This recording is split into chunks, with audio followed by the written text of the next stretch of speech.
বিসমিল্লাহির রহমানির রহিম। আসসালামু আলাইকুম ভিউয়ার্স, আশা করছি সবাই ভালো আছেন। আজকে দুপুরবেলা আমি আপনাদের মাঝে একটি লাউয়ের রেসিপি শেয়ার করব। আশা করছি আমার এই রান্নাটি আপনাদের অনেক ভালো লাগবে। তো বাসায় যদি এভাবে লাউ থাকে আপনারা অবশ্যই এভাবে লাউ দিয়ে রান্নাটি করে নিতে পারেন। তো এখানে আপনারা একটি আস্ত লাউ দেখতে পাচ্ছেন, আমি এই লাউটি কেটে নিচ্ছি।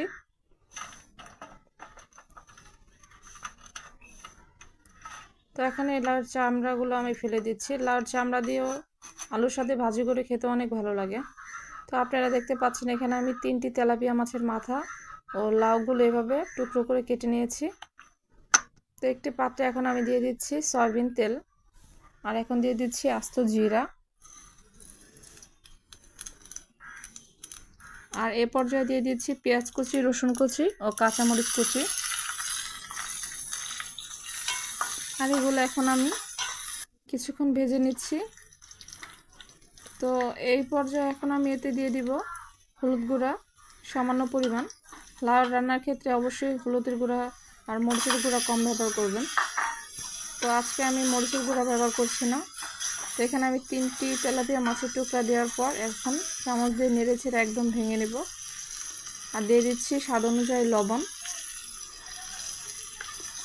আপনারা চাইলে এভাবে তেলাপিয়া মাছ দিয়ে লাউ দিয়ে এরকমভাবে ভেঙে রান্না করে খেতে পারেন।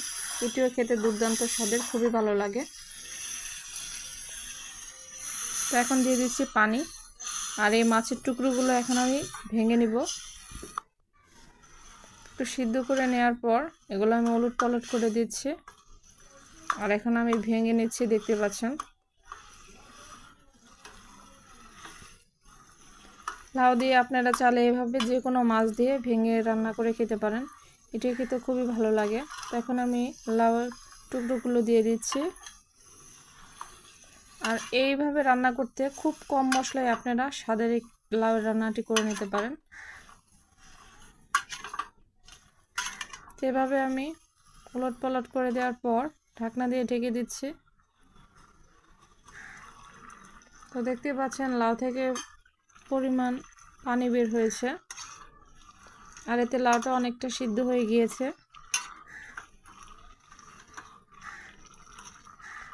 আর এই পরিমাণে এখন সামান্য পরিমাণ পানি দিয়ে দিচ্ছি, কারণ আমার লাউটা অনেকটাই সিদ্ধ হয়ে গিয়েছে। আর এই পর্যায়ে আমি ধনিয়া পাতা কুচি দিয়ে দিলাম।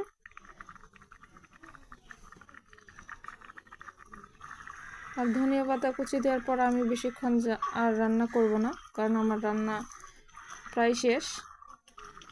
তো এইভাবে গরম ভাতের সাথে চাইলে এই দুপুরবেলায় আপনারা খেয়ে নিতে পারেন, খুবই ভালো লাগবে। তো আমি স্বাদ বাড়ানোর জন্য এখানে গরম মশলার গুঁড়া দিয়ে দিলাম। আপনারা চাইলে এটি দিয়ে দিতে পারেন, চাইলে নাও দিতে পারেন, কারণ এটি দেওয়ার কারণে এর স্বাদটা আরও দ্বিগুণ বেড়ে যায়। তো আশা করছি বাসায় আপনারা এভাবে এই রান্নাটি অবশ্যই তৈরি করে দেখবেন কেমন হয়। আর যদি আজকের আমার এই রান্নাটি আপনাদের ভালো লাগে, অবশ্যই আমার চ্যানেলটি সাবস্ক্রাইব করবেন, লাইক করবেন, শেয়ার করবেন এবং বাসায় অবশ্যই ট্রাই করে জানাবেন। সবাই ভালো থাকবেন।